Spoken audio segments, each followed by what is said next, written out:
my parents, they lived in the greatest time in Brooklyn, New York. They experienced it all. Brooklyn in its prime, they went to everything. In Bay Ridge, they had the Odyssey, forget about it. When I was a kid, there was, it was used to be Penthouse, but then it became a Legacy. I had an opportunity to see that in Bay Ridge, but my parents went to the 2001 Odyssey. That's where John Travolta, I'm just pouring myself a glass of milk. Milk does the body good, not my body, everyone else's body. But I'm jealous. They were around at the best times, man. Everybody knew your name in the neighborhood. You know what I mean? Everybody was like family. Everybody was like it was like out of like Goodfellas. You know what I mean? It was the same thing. You know, it started ending. I experienced a little bit of the '70s. In the '80s. I was born in '77, so not that much of the '70s. Salud, Gentani. Yeah, Tony. Tony from Brooklyn. Tony, did you grow up in Brooklyn in like the '70s, the '80s? I was born in '77, so I really missed out on a lot of the good times. Forget about it. My parents, their wedding song was the "Speak Softly, Love" from The Godfather. That was their wedding song. Can you believe that? And it was an amazing time. Drink the whole gallon. I tried that once. No human being could do it. I did a video. You should watch it. I got very sick. I drank a whole gallon RY of chocolate milk. I'm never gonna do that again. I had a shit like it for about 5 hours straight. 5 hours straight, man. Wolf of Brooklyn. But I'm just saying, like, Brooklyn was an amazing place. It was an amazing place in my childhood, but I think it was even better, right, Jen, in our parents' childhood. That was the real deal Brooklyn. It was the best. It was everybody knew your name. You know what I mean? Everybody was like family. You don't see it. Well, now Brooklyn's changed. What's up there, Ron? It's hard for me to go to Brooklyn now. It really is. I mean, it's funny because when you go to Spumoni Gardens, you go to L&B. Everybody that's there is from the old neighborhood, and what happens is that they drive in from all different parts. They drive in from Jersey, Pennsylvania, Staten Island. And so when you're there, right, when you're sitting down, eating dinner at L&B, you think it's the old days. You really do. You don't think nothing has changed until you go outside. And then you realize it's changed. Yeah, everybody was Italian growing up. Now it's forget about it. It's like the United Nations. I'm not trying to. I know he's gonna say I'm not racist. I'm not racist, but it's like, look, how could I say this? Brooklyn was all Italians. It was all Italians. Now it's like it's all Russian, Chinese. It sucks, man. I'm not trying to be mean, but it is what it is. It's just I don't know how that happens. How does that? I guess what happens? You have to understand. My father, may rest in peace. My grandfather, my grandmother. You gotta say they bought houses in Brooklyn when it was like 30,000. They bought houses in Brooklyn, 30,000, 40,000. So you have the Chinese come in, they offered them 1.4 million. You would probably sell too, right? If you paid 30,000 for a house and someone said, I'll give you 1.4, 1.5 million, you're like, I'm out of here, man. So I kind of understand how that happened. Dyker Heights, yes, there's still a lot of Italians there. Those houses are gold mines, gold mines. But I wonder when. I don't know. 18th Avenue. I don't even know why they have the. I don't think they have the feast. I haven't been there in years in the St. Rosalie feast. All the businesses are Chinese now. There's no more Italian businesses. It's terrible. It's absolute. Sometimes I wish what I mean. I know it's gonna sound mean. Sometimes I want to do to the Chinese what they did to the Italians. I wish we could go to them and buy their houses for like 2 million. Get them out of there. Put the Italians back, right? I'm sorry. I don't mean to be mean, but that's what they did to us. The Italians bought houses for like 30,000. They said we'll give you 1.4 million. A person told me one time. He's a friend of mine. It's not a joke. People don't realize this. that a lot of times their green card is somehow like connected to a deal. Like, see, a lot of times Chinese families, they don't buy a house individually. They buy five families go into one house. I'm not kidding you. I saw this happen in Brooklyn. So you get like five, it's a two-family house, but you get five families living in there. They all chip in. They all chip in and they buy the house for like 1.4 million, but then they get a green card because there's a certain, I don't know if that's still the case, but there's a certain law. Look it up if you don't believe me, where if you buy real estate over a certain amount of money, they slip in the green card. Did you know that? It's not a joke, man. Good morning from. Wow. Are you serious? All around the world here, man. Liberia. The other day, I had someone from North Korea. The Chinese removing all the beautiful gardens and grass that the Italians made. If you look at my old house, I had a house, 2029 West 12th Street. This is where I grew up in Brooklyn. This was considered like, the Coney Island side, Gravesend. It's like my song, the Brooklyn song. Grew up on the Coney Island side. Hot dogs at Nathan's and the Cyclone for a ride. If you never heard that song, you should check it out. Do a search on YouTube. Richie Lavoy, Lev as in Victor, Oi, the Brooklyn song. I know my name sounds French, but in Palermo, Sicily, my true name is Lavoiani. You mention that name, people run away. They get very afraid in Sicily. It's not a joke. All you have to do is whisper the name, say Lavoiani. People will run for their lives.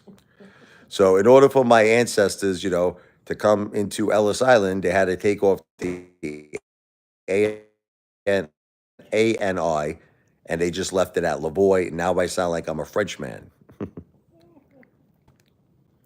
What did you eat tonight? I didn't go crazy tonight. We went to a place, my family loves it. It's called Surf City Pizza in Long Beach Island. Hey, follow you, a famous worldwide. I don't know about that, but I'm trying to be. Love the Brooklyn song. Love to hear some piano. Well, I'm downstairs right now, Tony. I promise you I'll do it on my next live because this is going to be a quick live. Because me and the wife, we're about to watch a nice movie, have a little popcorn. I promise you, Tony, don't get mad at me. It's just that this is my only opportunity to see my wife here. After this, she goes to sleep in an hour. But I definitely will do some music on my next live. I promise you, Tony. But I didn't eat that much. We went to Surf City Pizza. We got ourselves, my wife got the veggie wrap. I got a meatball pepperoni pizza, meatball parmesan, whatever. We ate good. They're real Italians over there. I love that place, that Surf City. The owner's like he's from the old country, this guy. He's off the boat. And that's how you know. You know when you know you're in a good pizzeria? When the owner's off the boat. Like he's a real deal friggin' paisan. You understand? Then you know you're in a good place. This is a job, Vladimir. Vladimir, see what I'm doing right now? This is called working. I'm working. This is a job. I get paid by Google. I am an employee of YouTube. This is a job, Vladimir. See, you know why Vladimir doesn't call it a job? I'll explain to you why he doesn't call it a job. Because I haven't made it yet. I haven't made it to a big level. But Vladimir, would you agree that once I start making some serious money on YouTube, okay, right now, but let's say that changes, Vladimir, and I start making hundreds of thousands, if not millions, would you then agree it's a job? Would you agree then? Okay, because that's going to happen, Vladimir. You'll see. Vladimir, the money I make on YouTube right now is probably more than you make. That's what's funny. If there's no real Italian in the kitchen, it's a scam. It's true. I think about the movie, what was it? Rocky Balboa. Remember where Paulie said to Rocky, "Yeah, you got an Italian restaurant run by Mexicans." Remember, everybody was Mexican. The guy goes to Rocky, he goes, "What do you recommend?" He goes, "It's all edible, everything." Yo, you want to hear a story? That's like I think that I really wish Stallone would actually do something like that. I wish it was real. I wish there really was a restaurant, called Adrian's, and you just go around telling stories about Rocky. I to tell you, I was an underdog. I was a bum from the neighborhood. I was a nobody. All right, Apollo Creed. He found my name interesting. Italian style. There's that. He wanted to fight me. He gave me a shot. He gave an shot to nobody. A nobody a shot. Now I went to this thing, thinking I was gonna get friggin' mangled. You understand? I just wanted to go the distance. I knew in my heart, I said, if I could go the distance for the first time in my life, I'll know I'm not an average nobody. I'll know there's something about me that's special. That's right. He went the distance. That's what I want to do. I want to go the distance, just like Rocky Balboa on YouTube. See, the way I look at it, if I know you're going to get mad. Oh my God, the haters are going to get mad at me. Look, if people would give me very small super chats, just hear me out for a second, because this is something that actually benefits retail. If you hear me out, okay? If I got small super chats and every single live that I did, don't make a difference. It's $5, $10, whatever it is, $3, $2, whatever it is. And if I could somehow find a way to do 1 million lives, like I know that sounds crazy, right? That's why I got to do short ones. I can't do friggin' long lives. But if I did 1 million live streams and I could just get a couple of bucks, $2, $3, $4, $5 every live, I'll raise millions. You understand? I'll raise millions. And that could be what will open the first Apefather King of the Jungle Safari Bar and Restaurant in Long Beach Island. Okay, because I want to own the real estate too. That's the thing. It's going to cost me many millions to do this. It's not going to be cheap. I want to follow the business model of Ray Kroc, from friggin' McDonald's. You know what I like in that movie when he met the McDonald's brothers? They showed him their whole business model.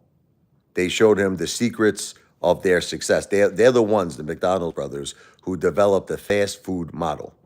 So I remember after he bought McDonald's, right? One of the McDonald's brothers went up to him in the bathroom, right?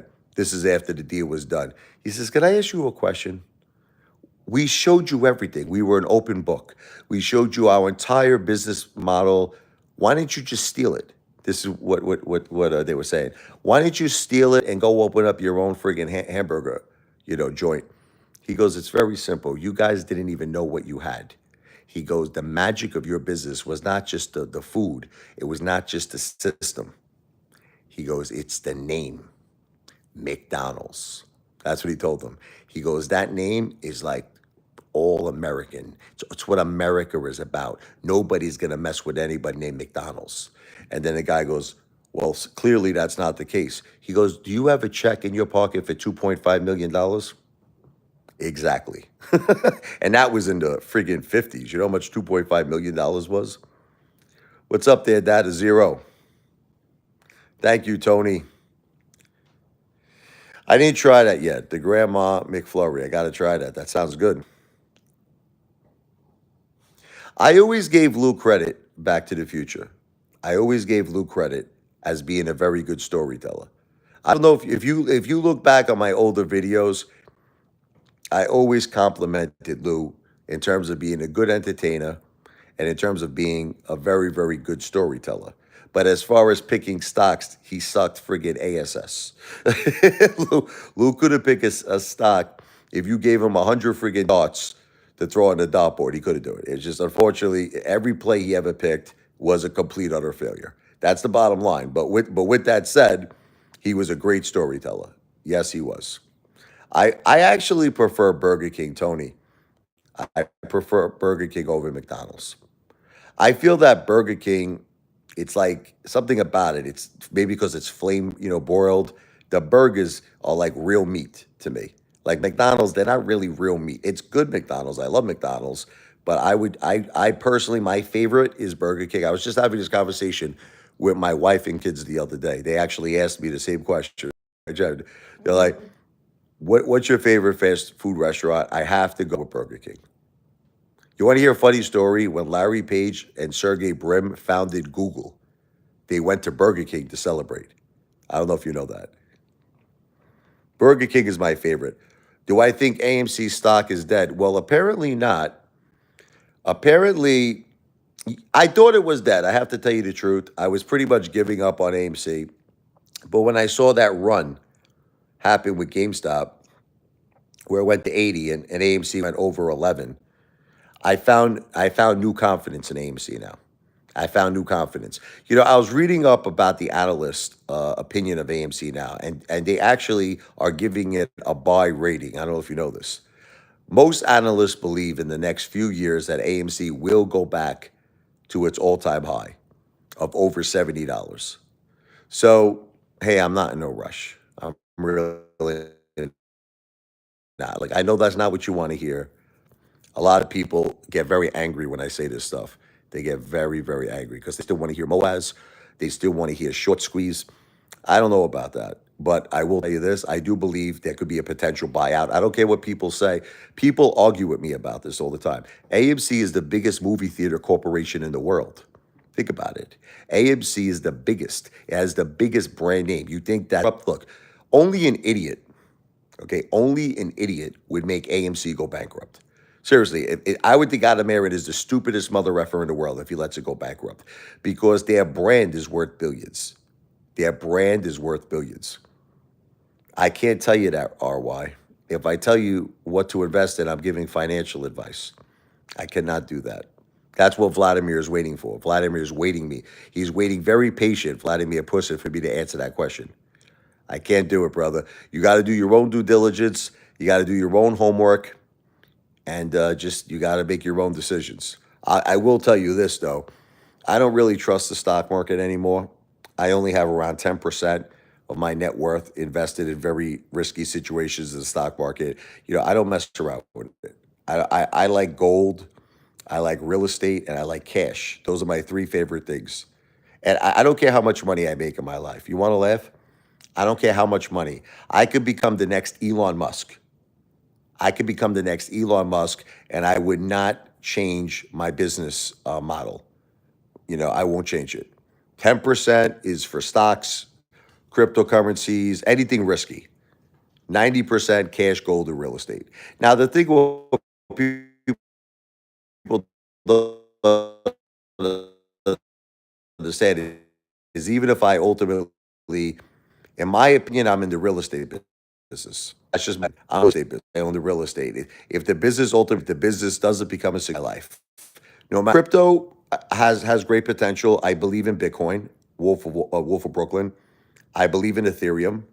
I actually even say XRP. Look, XRP over 5, 10 years, I think you get back to $5 or more. I do believe that. I think Shiba Uno is going to do very well. I believe in Shiba. Again, I'm not telling you to buy it. You know what I mean? I'm not telling you to buy Shiba. I'm just saying that I don't think it's a bad thing. You got to do your own due diligence. You want to eat a golden steak, go to Piluga. That's the best steak in the world. It's very similar to gold.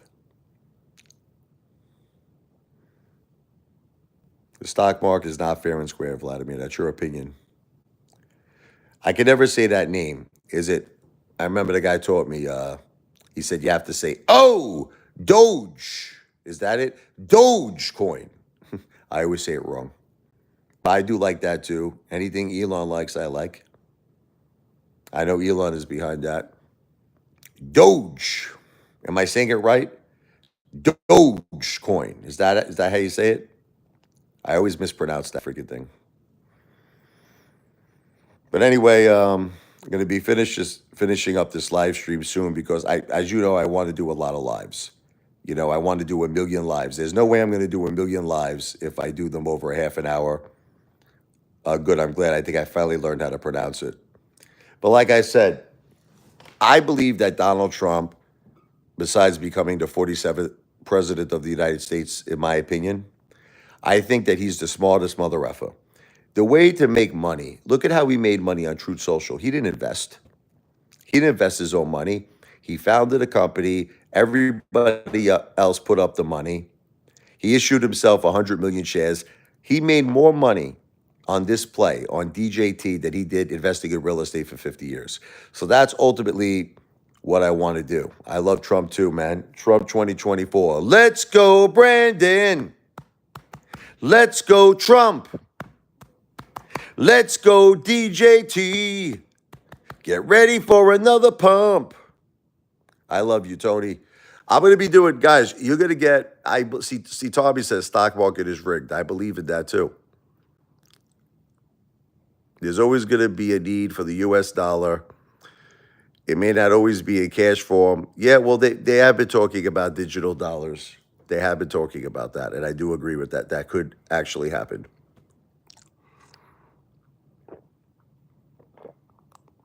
If Trump becomes president, America is going to be great again.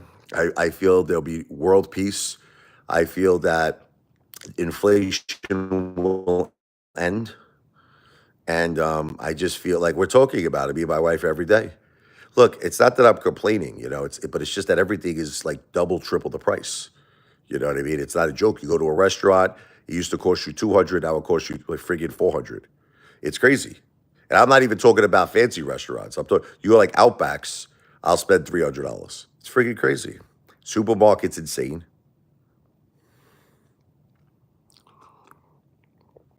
And I do believe that DJT, assuming Trump becomes the 47th president of the United States, another Volkswagen. I mean, look how well it's doing right now. I mean, it already went to 80.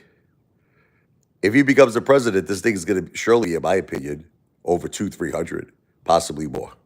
But again, I'm not giving financial advice. I am not a financial planner. Inflation is ridiculous. Inflation is crazy. When me and Jen were first looking into houses, we were looking into North Carolina, South Carolina. We were few places to live, but we just winded up in Barnegat. Jen's mom lived in the next town, in Waretown. May she rest in peace, Linda. Originally that was our goal, was we wanted to come out here to be close to Jen's parents. But no, the Carolinas are beautiful. The Carolinas are beautiful. So I'm gonna watch a little movie with the wife right now. Remember what Apefather says. There's nothing wrong with having a third option. There's nothing wrong with a third option. You got cryptocurrencies, right? You got stocks. What's the third option? It's called the V for Victory Project. I want to be like Neil Armstrong. You understand? I want to be the first ape to do something, the first retail investor. No retail investor is ever going to do what the Apefather is going to do. Apefather is going to be involved in everything, man. Multi industries, restaurants, hotels, casinos. It's going to start. See, it doesn't really matter what I start with. It doesn't matter. Even if my first project is ultimately a bar restaurant, it's called building a brand. A father, king of the jungle brand, safari theme. It's going to be much better than the rainforest. You're going to think you're in the safari when you're in my restaurant. You're going to swing on the trees, swing on the vines. It's going to be friggin' crazy. It's going to be unbelievable. There's going to be a big stage. I'm going to have a baby grand piano. It's going to be amazing. And it's going to look like you're in the safari. So I love you, Wolf of Brooklyn. God bless you. I love you. Back to the Future. RY. I'll be back later. V for Victory. Everything I said on this live stream, it's not financial advice. I am not a financial planner. It is all for entertainment purposes only. What's up, Tyrone and Jamal? The first project is probably going to be the Apefather King of the Jungle restaurant in Long Beach Island. That's going to be the first project. We're going to build up to a hotel, and then we're going to build up to a casino. Apes together strong, just like Caesar said. Apes together strong. V for Victory. Once again, everything I said on this live stream, it's not financial advice. I am not a financial planner. Mark Tube, I apologize to you. This is one of my biggest haters here, but I gotta run, brother. I'm watching a movie with the wife. Now he's gonna say you're scared of me, Father. I'm not scared of nobody. I am not scared of nobody, Mark Tube. I just that my wife is sitting here very patient. She wants to watch a movie. This is one of these psychopathic Norman Bates lunatics, this guy. But anyway, once again, V for Victory. Everything I said on this live stream is not financial advice. Ape Diamond Hands. I am not a financial planner, but I am the greatest entertainer who has ever lived on planet Earth and the entire universe. Back to the Future said hello, Jen. Hi, Back to the Future. Jen says hello, Back to the Future. You're the best. You're the best. V for Victory. I am the greatest entertainer who has ever lived on planet Earth and the entire universe. The one, the only Apefather, saying bye-bye for now, but I will be back. Take care. Back to the Future. Tyrone and Jamal, RY. Uh, what's his name? Brooklyn. Wolf of Brooklyn, baby. Wolf of Brooklyn, X. Tony from Brooklyn. Tommy. So many good people here. I love all of you. God bless all of you. I'll be back.